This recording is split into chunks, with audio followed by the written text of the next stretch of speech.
புரியாத கவிதை போல வாழ்ந்து வந்தேனே, அவையாவும் முந்தன் கண்ணில் அர்த்தம் கண்டேனே.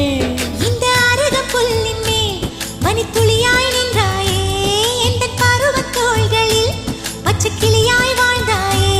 என்னை துளசி செடியாய் சுற்றி வந்தாயோ, கண்ணால் பார்த்து பார்த்து வெற்றி கண்டாயோ.